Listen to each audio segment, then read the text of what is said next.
आज की क्लास में जो हम डील करने वाले हैं that is about the topic sub topic that is evidences of organic evolution. ये जो टर्म ऑर्गेनिक एवोल्यूशन है यहाँ पे हम डील करने वाले हैं कैसे प्रिमिटिव सिंपल लाइफ से आज की present day complex organic life existence में आई है, यानी कि ये जो इवॉल्व हुए हैं ऑर्गेनिज्म उसके हमारे पास क्या प्रूफ हैं, क्या एविडेंसेस अवेलेबल हैं। तो इस सब टॉपिक को हम फर्दर डिवाइड कर सकते हैं into 5 segments. So first of all, the first one that we are going to discuss in today's class is paleontological evidence. Paleontology word का मतलब होता है स्टडी ऑफ फॉसिल्स। लॉजी मतलब study, paleonto word is for fossils. So study of fossils is known as paleontology. वहाँ fossils की study से हमें क्या क्या प्रूफ मिले हैं, किस तरह से एवोल्यूशन हुआ होगा, वो हम यहाँ पे बात करेंगे। सेकंड पढ़ते हैं कनेक्टिंग लिंक। वर्ड से समझ में आ रहा होगा ये किन्हीं दो ग्रुप ऑफ ऑर्गेनिजम्स को कनेक्ट करने के काम में आता है। बहुत ही सिंपल सा एक एग्जाम्पल ले लेते हैं, जैसे कि है वायरस। वायरस हम क्या बोलते हैं, connecting link between non living and living organisms. तो इसी तरह के बहुत सारे कनेक्टिंग लिंक्स हैं जो हम यहाँ पे डील करते हैं। नेक्स्ट थर्ड आ जाता है comparative morphology and anatomy. Comparative word आ रहा है कंपेयर करेंगे, मॉर्फोलॉजी यानी कि एक्सटर्नल अपीयरेंसेस और एनाटमी यानी कि क्रॉस सेक्शन अगर हम किसी बॉडी पार्ट का लें और उसकी डिटेल स्टडी देख के ऑब्जर्व करके बताएं। कंपेयर करना है यानी कि या तो हम सिमिलैरिटीज ऑब्जर्व करेंगे या फिर हम डिफरेंसेस ऑब्जर्व करेंगे। और इस बिहाफ पे यहाँ पे इसके फर्दर दो सब डिविजन हो जाते हैं। One is homologous organs and second one is analogous organs, जिसको आप कन्वीनियंटली होमोलोगी और एनालॉगी के नाम से भी जानते हैं, जिस पे बहुत ज़्यादा क्वेश्चंस बनते हैं नीट के फॉर्मेट के हिसाब से। नेक्स्ट आ जाता है एम्ब्रियोलॉजिकल एविडेंसेस। एम्ब्रियोलॉजिकल यानी कि study of embryo. For example अगर हम ह्यूमन फीटस की बात करें, जब वो मदर वूम में होता है बहुत सारे डिफरेंट स्टेजेस से गुजरता है। उसके हार्ट की ही अगर एग्जाम्पल ले लूँ मैं, हार्ट के डेवलपमेंट की बात करूँ तो 2 chambered heart just like pisces, then 3 chambered heart like amphibians, then reptiles जैसा हार्ट अपीयरेंस आ जाता है, incompletely 4 chambered, and finally the complete 4 chambers, 2 auricle, 2 ventricle formation is there. ये सारी स्टेजेस देखने को मिलती हैं ड्यूरिंग द एम्ब्रियोनिक कंडीशन, जो ये बताती हैं कि कहीं ना कहीं मैमल्स रेप्टाइल से ओरिजिनेट हुए हैं, रेप्टाइल्स एम्फीबिया से ओरिजिनेट हुए हैं और ये एम्फीबिया पाइसेस से ओरिजिनेट हुए हैं। और यही एविडेंस तो हमें चाहिए क्योंकि हमारा टॉपिक ही है कि प्रूफ दीजिए कैसे प्रिमिटिव लाइफ फॉर्म से एडवांस लाइफ फॉर्म आई है। So we have this embryological evidence. Fifth and the last one is biogeographical evidences. इस वर्ड को स्प्लिट करते हैं पहले। बायो मीन्स लाइफ, जियोग्राफिकल मतलब हम अर्थ में कहाँ कहाँ ये डिस्ट्रीब्यूटेड है, उस हिसाब से हम एनालाइज करते हैं कि अगर एक लैंड एरिया पे रहने वाला फ्लोरा और फौना किसी डिस्टेंट लैंड एरिया पे मिलने वाले फ्लोरा और फौना के साथ सिमिलैरिटी शो कर रहा है, तो कहीं ना कहीं कभी ना कभी बहुत ओल्ड टाइम में, बहुत एंशिएंट टाइम में ये लैंड एरिया शायद जॉइंट थे। जैसे कि एक फॉर्मेट है जिसमें लोग समझते हैं कि शायद सारे कॉन्टिनेंट्स एक साथ एक जगह पे थे, जिसे एक टर्म में कहा जाता है पैंजिया। आज की डेट में हम देखें अगर ये सारे कॉन्टिनेंट्स 7 कॉन्टिनेंट स्प्लिट हो चुके हैं, बट हम फ्लोरा एंड फौना को ऑब्जर्व करने जाएं तो साउथ अमेरिका और नॉर्थ अमेरिका के फ्लोरा फौना सिमिलैरिटी शो करते हैं। वहीं पे दूसरी जगह एशिया और ऑस्ट्रेलिया के फ्लोरा फौना काफ़ी सिमिलैरिटी शो करते हैं। तो कहीं ना कहीं ये लैंड एरिया कभी एक दूसरे से जॉइंट थे, टेक्टोनिक मूवमेंट्स की वजह से ये अलग हो गए, स्प्लिट हो गए और डिफरेंट स्पीशीज बन गई उस पुरानी एंसेस्ट्रल स्पीशी में चेंजेस आने की वजह से। Again evidence of organic evolution. आज की क्लास में जो हम डिटेल में स्टडी करने वाले हैं वो है पैलियोंटोलॉजिकल एविडेंसेस। यहाँ पे आप वीडियो देख रहे होंगे और यहाँ आप देख सकते हैं there are bones which are displayed in the video.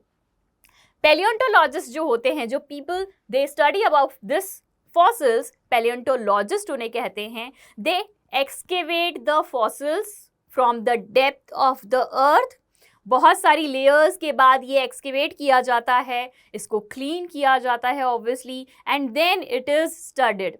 Study क्यों करना है, इसका ज़रूरत क्या है, तो पहले हम ये देख लेते हैं कि क्यों किया जाता है ये। So study of fossils is known as paleontology. जैसे कि मैंने आपको बताया, फॉसिल्स की स्टडी को हम पैलियोंटोलॉजी कहते हैं। इसकी स्टडी करने से हमें मिलेगा क्या और ये मिलते कहाँ पे हैं, पहले तो ये पता होना चाहिए कि फॉसिल्स एक्सकेवेट करने के लिए लोग जाए कहाँ पे। तो आंसर आ जाता है कि फॉसिल्स हमें मिलेंगे सेडिमेंट्री रॉक्स के अंदर। 3 तरह की रॉक्स होती है, sedimentary rocks, igneous rocks and metamorphic rocks.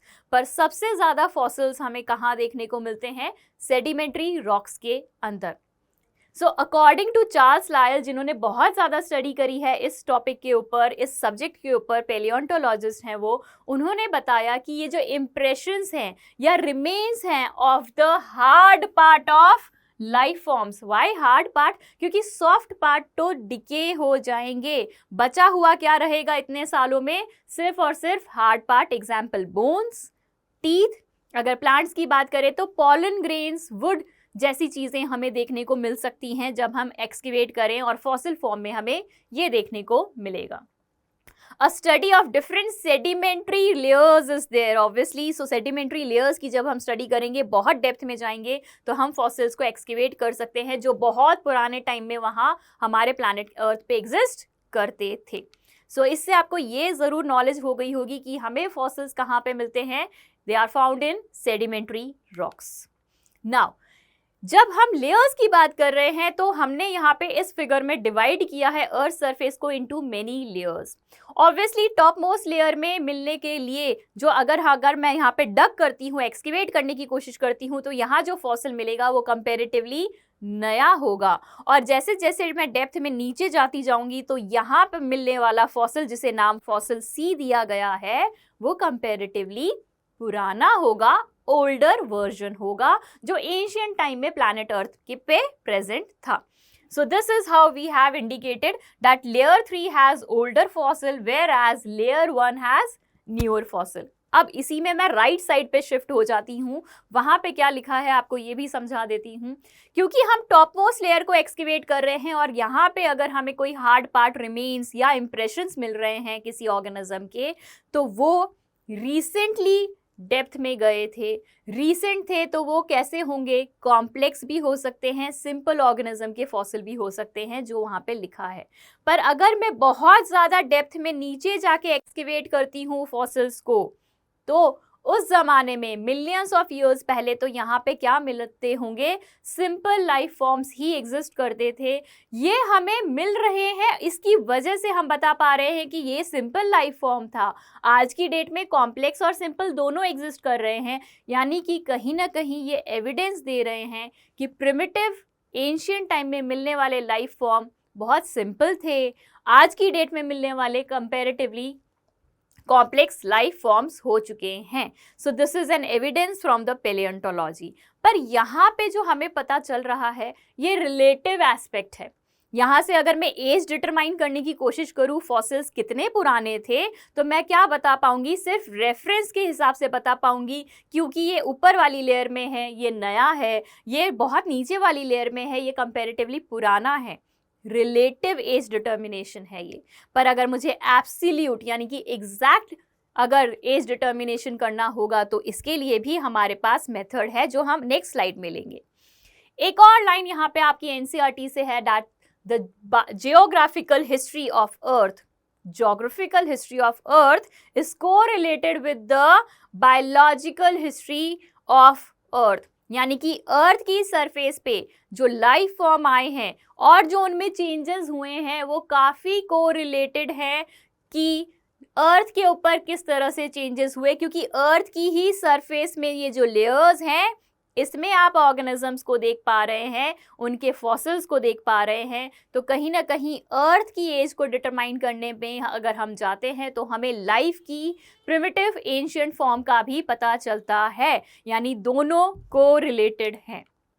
Next we have types of fossils. So we have two categorization, कितने तरह के फॉसिल्स होते हैं। First one is unaltered fossil. नाम से समझ में आ रहा होगा, अनऑल्टर्ड, जो ऑल्टर नहीं हुआ, चेंज नहीं हुआ, वैसा का वैसा ही है। यानी कि ये रिमेन्स, ये इम्प्रेशन जो किसी ऑर्गेनिज्म के हैं, ये वैसे ही है जैसे कि उस टाइम पे ये लाइफ फॉर्म में थे। जैसे लिविंग एग्जिस्टेंस थी वैसे ही के वैसे ही ये फॉसिलाइज्ड फॉर्म में हमें देखने को मिलेंगे। तो ये ऐसे किस तरह से आ सकते हैं?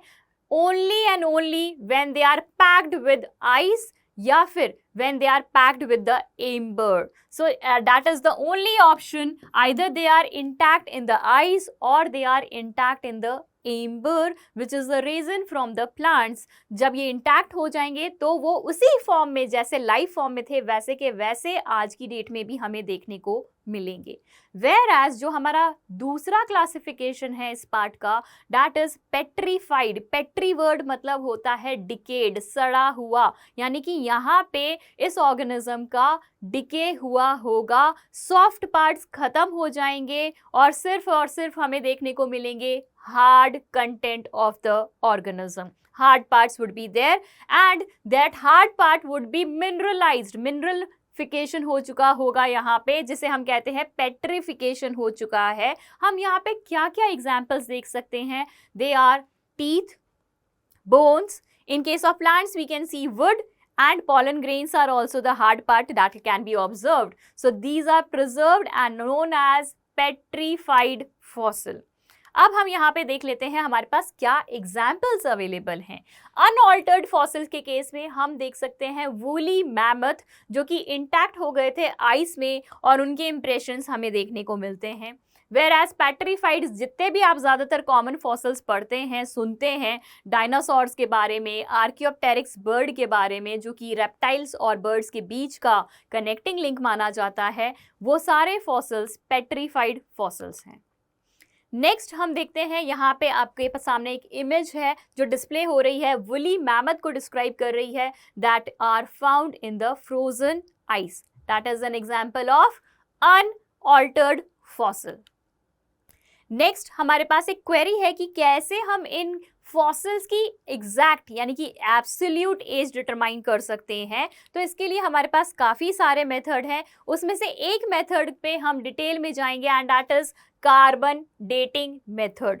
कार्बन यूज करने वाले हैं, पर कौन सा वाला कार्बन? आइसोटोपिक कार्बन, यानी C12 नहीं बल्कि उसकी जगह C14 मैं ऑब्जर्व करूंगी किसी भी ऑर्गेनिज्म के अंदर या किसी भी रॉक के अंदर, और ये एक अनस्टेबल कंपोनेंट है, रेडियो एक्टिव डिके शो करेगा। और अनस्टेबल कंपोनेंट हमेशा अपने आप को किस तरफ लेके जाने की कोशिश करता है? टुवर्ड्स स्टेबिलिटी, यानी कि ये C14 radioactive decay show करेगा and it will move towards a stable atom, that is nitrogen 14. So that is known as radioactive decay. इस ड्यूरेशन में, इस प्रोसेस में जो टाइम लगता है उसे हम कह देते हैं हाफ लाइफ, क्योंकि यहाँ पे जो एक कंपोनेंट होगा वो उतने ड्यूरेशन में जिसमें उसने डिके शो किया है वो कन्वर्ट हो जाएगा अपने हाफ में, इसलिए इसको क्या कहा जाता है? Half life. और इस हाफ लाइफ की वैल्यू जो कार्बन 14 के लिए एस्टिमेटेड है वो है 5730 ईयर्स, यानी इतने टाइम पीरियड में एक पार्टिकल अपने आधे में कन्वर्ट हो जाएगा, डिके हो जाएगा, जिसे हम हाफ लाइफ कह रहे हैं। एंड इसी का सो ऑन प्रोसेस ये चलता रहेगा। अगर मैं बोलूं कि ये अब अपने 1/4 पार्ट में कन्वर्ट हुआ है तो अगेन इसको 5730 ईयर्स लगेंगे और ये अपने 1/4 कंपोनेंट में चेंज हो जाएगा। इसको कहते हैं रेडियो एक्टिव डिके। और ये कार्बन डेटिंग मेथड से हम किसी भी रॉक या ऑर्गेनिज्म में जो C14 है वो कितना हमें मिल रहा है अब उसके हिसाब से उसकी एज को डिटरमाइन कर सकते हैं। So this is how the age of fossils is determined. So there are several method, जैसे मैंने इससे पहले इसको स्टार्ट करने से पहले आपको बताया था। So I am just enumerating these method. First one is uranium lead method, second is radiocarbon method जो मैंने अभी आपको बताया, next is potassium argon method. ये ऐसे कंपोनेंट्स हैं जो अपने आइसोटोपिक फॉर्म में मिलते हैं, अनस्टेबल होते हैं, रेडियो एक्टिव डिके शो करते हैं। इनकी ऑब्वियसली हाफ लाइफ अलग अलग है। हमने एक एग्जाम्पल लिया है बस अभी, वो था कार्बन का, जिसमें हमने उसकी हाफ लाइफ बताई 5730 ईयर्स। ऐसे ही कुछ मिलियंस ऑफ ईयर्स की यूरेनियम की हाफ लाइफ है, and they convert into a stable component. Uranium converts into a stable form lead, potassium converts into a stable form that is argon. और इनसे भी, इन तीनों से भी सबसे अच्छा, सबसे एक्यूरेट और मॉडर्न मेथड है हमारे पास ESR, electron spin resonance method, which is the modern method and the most accurate method to determine the age of fossils. यहाँ पे अब हम आ जाते हैं आपके लिए quick brush up for whatever content we have studied. First question लेते हैं जिसमें हम डील करेंगे कैसे कार्बन डेटिंग से रिलेटेड क्वेश्चंस को आप सॉल्व कर सकते हैं। A radioactive material has a half life of 10 days. उसकी हाफ लाइफ यहाँ पे अज्यूम करके आपको बताया गया है कितनी है, 10 days. What fraction of material would remain after 30 days? यानी कि 10 days उसकी हाफ लाइफ है, तो यहाँ पे उसका हाफ कंपोनेंट बचा है। 20 days बाद उसका 1/4 बचा हुआ होगा, एंड 30 days बाद उसका कंपोनेंट आपको कितना मिलेगा, 1/8। पर यहाँ पे ऑप्शंस फ्रैक्शन में हैं, तो इसको मैं अगर 1/8 इंटू 100 करूँगी, सो हमारे पास आ जाएगा answer 0.125, and this would be in the percentage form. So that is the answer कि यहाँ पे 3 हाफ लाइफ हो चुकी हैं। जो आपको कॉम्पोनेंट फ्रैक्शन मिलेगा वो 1/8 मिलेगा, एंड दैट वुड बी 0.125। आप चाहे तो इसको परसेंटेज में इंटू 100 करके भी बता सकते हैं। So this is the answer 0.125। एक और क्वेश्चन ले लेते हैं ताकि आपकी प्रैक्टिस हो सके। A radio active material has half life of 8 years। अब यहाँ पे अजम्पशन लिया है कि उसकी हाफ लाइफ है 8 years। The activity of the material will decrease. Radio active decay होगा और डिक्रीज होगा। मटीरियल कितना आ गया, 1/8 आ गया of the original value. Original value है 1।